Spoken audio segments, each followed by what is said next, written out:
दोस्तों नमस्कार, मेरा नाम गोविंदर गुप्ता है। दोस्तों आज का जो ट्रेनिंग का टॉपिक है रोबोटिक मिग वेल्डिंग। हम आज सीखेंगे कि रोबोटिक मिग वेल्डिंग कैसे होता है और उसमें क्या क्या सावधानियां बरतनी होती हैं और हमारे रोबोटिक मिग वेल्डिंग में क्या क्या चीज़ें होती हैं जिससे कि हमें नुकसान कम होता है। तो दोस्तों सबसे पहले हम स्टार्ट करते हैं कि हमें सबसे पहले ध्यान देना होता है सेफ्टी का, कि सबसे पहले हमें सेफ रहना है। तो उसके लिए हमें क्या करना है कि सबसे पहले हमें मास्क पहनना है। मास्क पहनना क्यों ज़रूरी होता है? क्योंकि जो रोबोटिक वेल्डिंग होता है, जब मिग वेल्डिंग हम करते हैं तो मिग वेल्डिंग में जो है फ्यूम्स उड़ते हैं, यानी धुआं निकलता है। तो वो धुआं जो है हमारे शरीर के अंदर प्रवेश न करे, जिससे कि हमारे इनर पार्ट को जो है डैमेज करने के चांसेज होते हैं। तो दोस्तों हमें सबसे पहले क्या करना है कि मास्क पहनना है, जिससे धुआं हमारे शरीर के अंदर प्रवेश न करे। उसके बाद हमें जो है गॉगल्स पहनना है। गॉगल पहनने का कारण यह है कि जब हम स्पैटर इसके जो होते हैं या जो उसकी चिंगारी होती है, जब इसमें लाइट आती है, जब आप देखेंगे कि मिग वेल्डिंग जब होता है तो इसमें लाइट जलती है, यानी उजाला सा हो जाता है और ये लाइट आँखों में बहुत तेज़ लगती है, जिससे कि आँख खराब होने के चांसेज होते हैं और आँखों में दर्द होने लगता है। तो हमें चश्मा लगाना है। चश्मा लगाने के बाद हमें क्या करना है कि हमें उसमें जो है हैंड ग्लव्स पहनना है। हैंड ग्लव्स क्यों पहनना है? क्योंकि ये पार्ट हमारा मिग वेल्डिंग के बाद गर्म होता है और गर्म पार्ट को अगर हम बिना दास्ताने के पहने उठाएंगे तो हमारे हाथ को जलने के चांसेस होते हैं। इसलिए हमें क्या करना है कि हमें जो है दास्ताना पहनना है, ताकि जब हम गर्म पार्ट को हम उठाएं तो हमारे हाथ में कोई भी प्रभाव न डाले। उसके बाद दोस्तों हम सेफ्टी शूज पहनते हैं। सेफ्टी शूज हमारा होना बहुत अति आवश्यक है, क्योंकि अगर कोई भी पार्ट हमारा फॉल डाउन होता है यानी गिर जाता है तो हमारे पैरों को कोई नुकसान नहीं होना चाहिए। फिर उसके बाद दोस्तों एप्रन पहनते हैं। एप्रन इसलिए पहनते हैं क्योंकि इसमें चिंगारी आती है। वैसे इसमें सेफ्टी का ध्यान तो बहुत दिया होता है कि इसके ऊपर जो है हमारे जो है कर्टन लगे होते हैं, कि जैसे ही हम प्रोसेस को स्टार्ट करते हैं तो कर्टन हमारा नीचे आ जाता है। फिर भी हमें जो है अपना एप्रन पहनना बहुत आवश्यक है। एप्रन पहनने के बाद हमने ये देख लिया कि हमने सेफ्टी के सारे जो है एसेसरीज पहन लिए, सभी सामान पहन लिए। अब हम अपने लाइन पे चलेंगे कार्य करने के लिए। हम लाइट को ऑन करते हैं। लाइट को ऑन करने के बाद हमारा ये होता है कि हमारे एरिया में जो लक्स लेवल की रिक्वायरमेंट है वो मेंटेन हो जाती है। उसके बाद हम फिक्चर्स पे जो है क्लीन करते हैं। फिक्चर को अच्छी तरह से क्लीन करने का जो पर्पज होता है कि हमारे फिक्चर पे जो मिग वेल्डिंग के स्पैटर नहीं होने चाहिए, हमारे मिग वेल्डिंग पे डस्ट नहीं होना चाहिए फिक्चर पे। तो हम फिक्चर को अच्छी तरह से कपड़े से क्लीन करते हैं। क्लीन करने के बाद मशीन को क्लीन करते हैं ताकि हमारी मशीन साफ़ सुथरी रहे। उसके बाद हम क्या करते हैं कि जब ये हम क्लीन कर लेते हैं तो क्लीन करने के बाद हम जो है फिक्चर को मैन्युअली चेक करते हैं। मैन्युअली चेक क्यों करते हैं? मैन्युअली चेक इसलिए करना होता है ताकि हमारे जो पिन्स हैं, अगर बियर आउट है तो वो मैन्युअली चेक करना पड़ेगा कि उसमें गड्ढे के निशान तो नहीं है, कहीं उस पर स्पैटर तो नहीं चिपका है, या कहीं वो हमारी बियर आउट तो नहीं हो चुकी है। उसके बाद हम अपने जो है फिक्चर के क्लैंप्स को चेक करते हैं हिला करके, कि हमारा क्लैंप्स जो है ज़्यादा लूज तो नहीं हो गया है। फिर हम अपने जो भी सेंसर लगे होते हैं, जो भी उनको चेक करते हैं कि हमारा सेंसर लूज तो नहीं है, या उसके ऊपर जो मार्किंग दी हुई है उस मार्किंग से कहीं ऊपर या नीचे तो नहीं है। ये सारी चीज़ें चेक करने के बाद फिर हम क्या करते हैं कि हम जो है फिर पोका ओके को चेक करते हैं। यानी कि हम ये देखते हैं कि हमारे फिक्चर जिस पे हम काम करने जा रहे हैं वो फुल प्रूफिंग जो हमारा बनाया गया है, जो पोका ओके लगाया गया है, वो प्रॉपर वर्किंग कर रहा है या नहीं कर रहा है। उसके लिए हमें क्या करना पड़ता है कि हमारे पास दो तरह के सैंपल लगे होते हैं, एक रेड कलर का और एक ग्रीन कलर का। ये रेड सैंपल होता है, तो इस सैंपल से हम चेक करते हैं और सैंपल पहले लगाते हैं। लगाने के बाद हम देखते हैं कि हमारे मिमिक बोर्ड में लाइट आ रही है या नहीं आ रही है। अगर दोस्तों मिमिक पैनल पे हमारी लाइट रेड कलर का सैंपल लगाने के बाद आती है तो यानी कि हमारे फिक्चर में कोई न कोई प्रॉब्लम है। तो उसके लिए हमें तुरंत अपने सुपरवाइजर को सूचित करना है, उनको बुलाना है और उसको दिखाना है और उनके आदेश का पालन करना है, जब तक वो ये ना हमें कहे कि अब आप इस पे जो है वर्किंग कीजिए। उसके बाद हम ग्रीन कलर का लगाते हैं। ग्रीन कलर में क्या होता है दोस्तों कि लाइट जलती है, लाइट हमेशा जलनी चाहिए। जैसे ही ग्रीन कलर का आपने पार्ट लगाया तो हमारी लाइट जो मिमिक बोर्ड की है वो हमारी जलनी चाहिए। अगर नहीं जलती है तो फिर जो है अपने सुपरवाइजर को बुलाना है, उनको बताना है और उनके जो है आर्डर का इंतज़ार करना है। दोस्तों ये हमारा पोका ओके चेक करने का तरीका है। उससे बाद जो है हम देखते हैं कि हमारा जो सेफ्टी सेंसर्स हैं वो काम कर रहे हैं या नहीं कर रहे हैं। यानी जब हम सेल के अंदर जाते हैं फिक्चर पे पार्ट लगाने के लिए तो वहाँ पे हमारे सेफ्टी जो है गार्ड लगे होते हैं। अगर आप जैसे ही फिक्चर के अंदर जाओगे तो वो रेड कलर का लाइट जलने लगता है, जिससे ये होता है कि अगर कोई भी अगर मशीन ऑन भी करना चाहे तो ऑन नहीं होती है। तो ये चीज़ें हमें चेक करनी होती है। Safety sensor, safety guard, safety जो है हमें बहुत ध्यान देना पड़ता है। तो जब ये सारा कुछ हम चेक कर लिए तो फिर हमने क्या किया कि हमने ये देखा कि इसमें और अच्छी चीज़ें क्या हैं। तो हमने देखा कि इसमें सेंसर्स लगे हुए हैं, जो सेंसर हमारे पार्ट के प्रेजेंस को बताते हैं, हमारे नट के प्रेजेंस को बताते हैं कि हमारा नट पार्ट में लगा हुआ है। उसके बाद हम आइए आपको ये बताते हैं कि हमारा अगर टिप चेंज करना होता है तो उसके लिए हमें क्या करना होता है। तो दोस्तों टिप चेंज करने के लिए हमारा जैसे ही एक फ्रीक्वेंसी डिसाइड है, उतना पीस बनाने के बाद हमारा जो टिप है वो चेंज करना होता है। दोस्तों फिर हम क्या करते हैं कि हम जो है टिप चेंज करने जाना है तो टिप चेंज करने का भी एक तरीका होता है। तरीका क्या है कि हमें जो है सेफ्टी गेट दिया हुआ है। हर सेल में सेफ्टी गेट होता है। सेफ्टी गेट क्यों होता है? सेफ्टी गेट इसलिए होता है कि अगर कोई भी अगर बंदा आ करके अगर वो हमें नहीं देखा कि अंदर कोई काम कर रहा है और उसने अगर ऑन कर दिया तो हमारा रोबोट नहीं चलेगा, वर्किंग नहीं करेगा।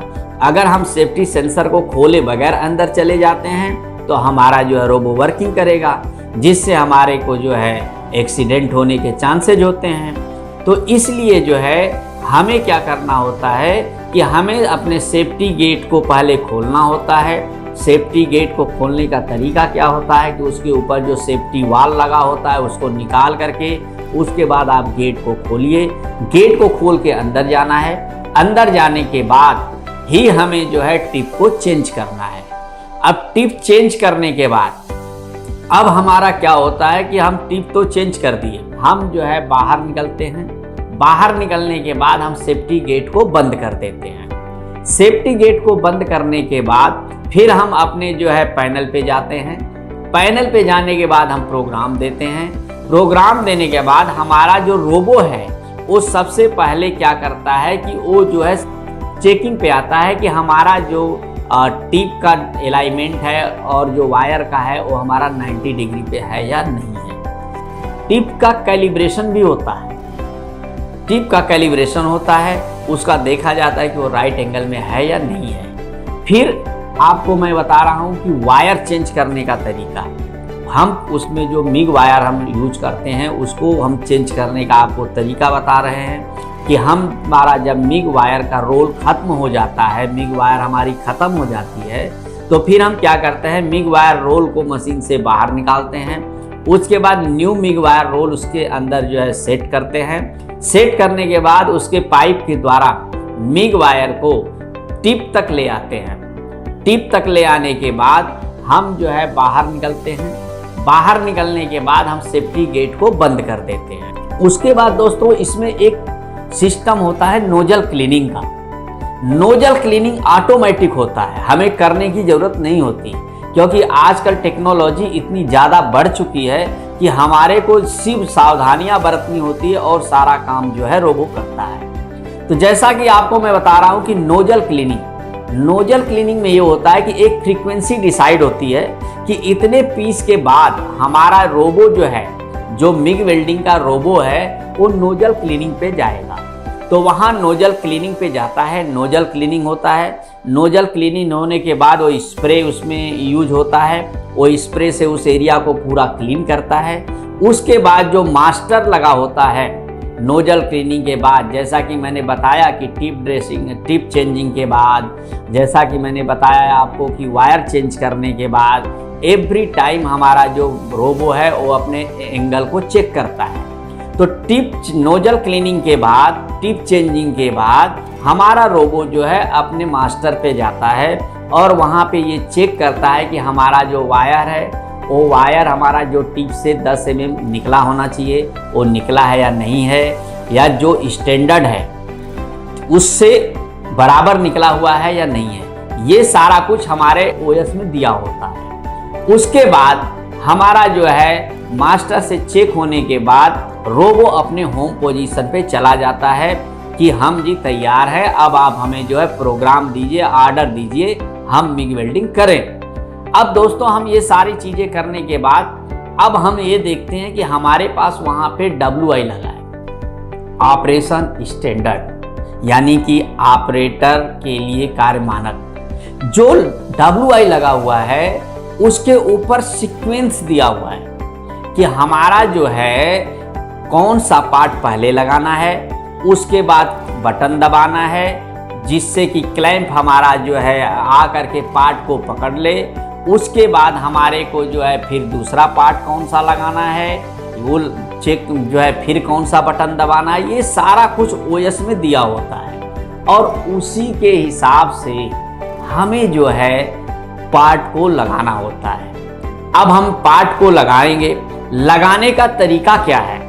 स्टार्टिंग का जो तरीका होता है, जैसे मैं पहला पार्ट बना रहा हूं, उसको जो लगाने का तरीका होता है कि सबसे पहले हमें आई चेक करना है, यानी कि जो पार्ट हम बना रहे हैं उसको हमें चेक करना है। तो जब पहला पार्ट बनाएंगे तो उसके लिए क्या है कि जो हम पहला पार्ट लगा रहे हैं उसको लूज पार्ट को हमें चेक करना है। अब चेक क्या करना है कि पार्ट में पूरे होल है या नहीं है, पार्ट के ऊपर डेंट तो नहीं है, पार्ट में बर तो नहीं है, हमारा जो नट लगा होना चाहिए वो नट लगा है या नहीं है, हमारे नट का जो पीछे साइड में अगर देखेंगे तो 4 लेग वाला अगर नट है तो 4 ब्लैक निशान आते हैं, वो निशान है या नहीं है। ये सारी चीज़ें देखते हैं। देखने के बाद हम पार्ट को जो है लगाते हैं फिक्चर में, और फिक्चर में लगाने का जो तरीका है वो क्रम वाइज है, जो कि आपको ऑपरेशन स्टैंडर्ड में दिया हुआ है।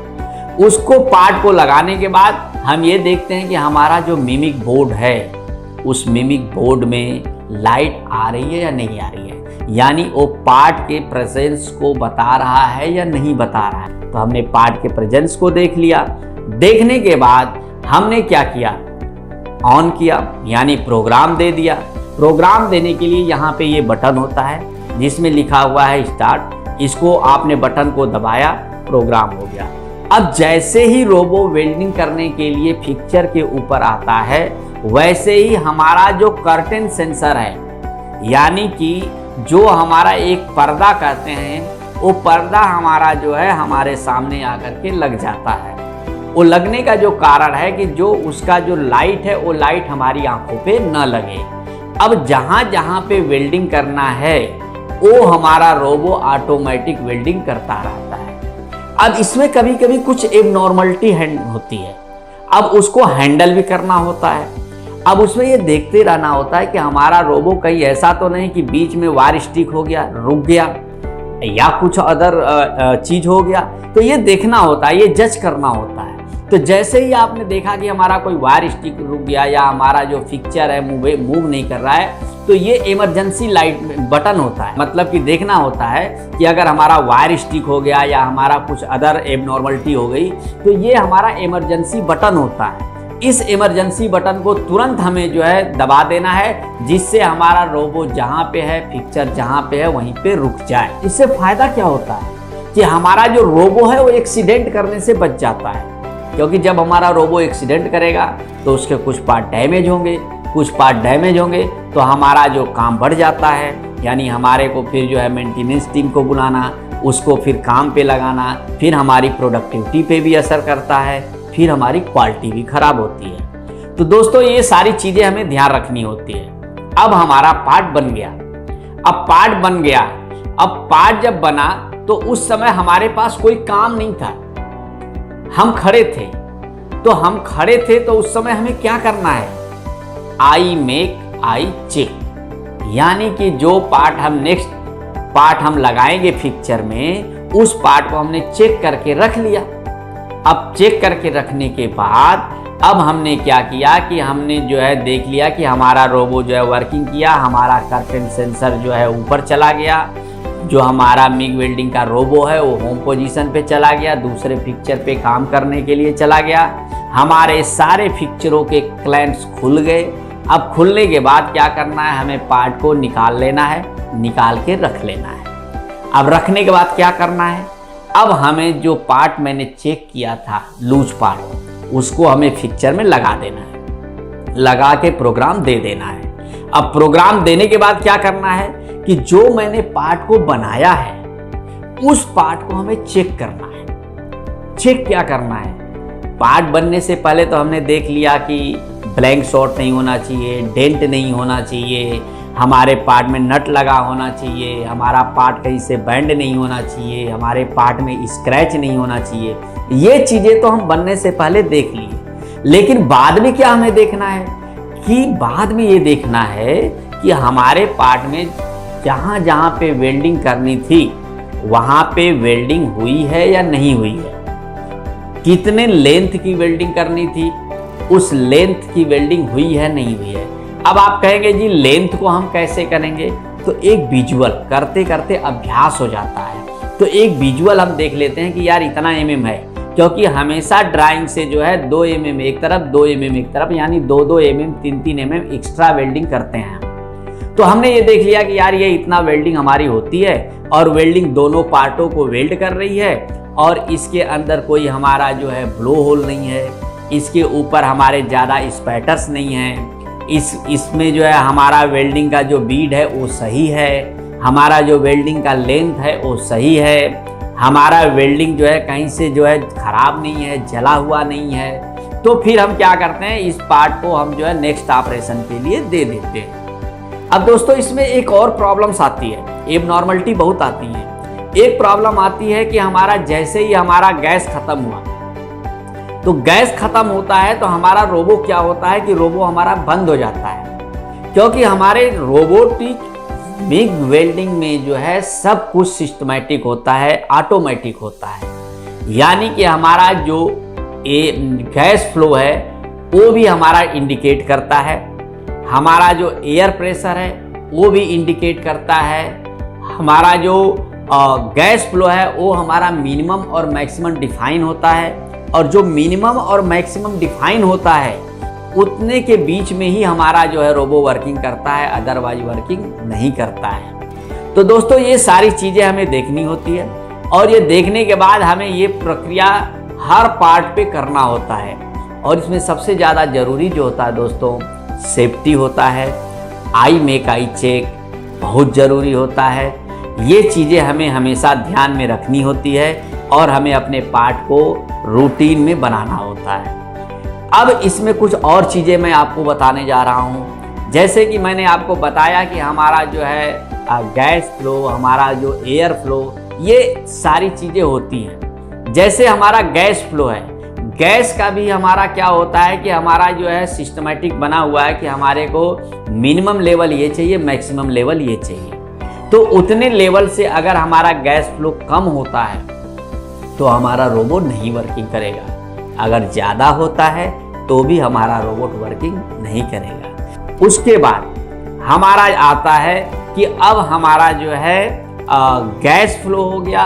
ये सारी चीज़ें करने के बाद अब मैं आपको बताने जा रहा हूँ कि अगर हमारा पार्ट लगता है कि कोई पार्ट मेरा एनजी बन गया, यानी कि उस पार्ट में कोई एबनॉर्मलिटी है, कोई खराबी है, तो हमें उसका करना क्या है। तो दोस्तों उस पार्ट पे हमें वो प्रॉब्लम लिखनी है, डेट लिखना है।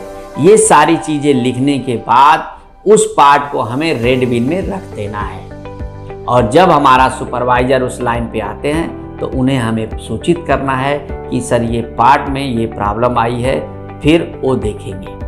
अब दूसरा जो होता है इसमें दोस्तों टीचिंग का बहुत रोल होता है। तो इसमें जो मैंने आपको बताया कि हमारा जो बीड है वो बीड सही आना चाहिए, यानी जो वेल्डिंग है वो वेल्डिंग हमारी सही आनी चाहिए कि हमारे दोनों पार्टों पे वेल्डिंग हो रही है या नहीं हो रही है। अगर आपको लगता है कि हमारा दोनों पार्टों पे वेल्डिंग प्रॉपर नहीं हो रही है तो उसके लिए आपको क्या करना है, तुरंत स्टॉप, काम को रोकिए, सुपरवाइजर को बताइए और उनके जो है ऑर्डर का इंतज़ार करिए। अब वो देखेंगे कि हमारी वीट खराब क्यों हो रही है, फिर वो टीचिंग करेंगे या जो भी उनको एबनॉर्मलिटी सुधारनी है वो सुधारेंगे। तो दोस्तों ये है आज का जो टॉपिक है रोबोटिक मिग वेल्डिंग, जिसके बारे में हम लोगों ने आज सीखा। और आशा करता हूं कि आप लोगों को जो है ये ट्रेनिंग अच्छी लगी होगी और इसको आप लोग सीखिए और इसको इम्प्लीमेंट कीजिए। धन्यवाद, थैंक यू।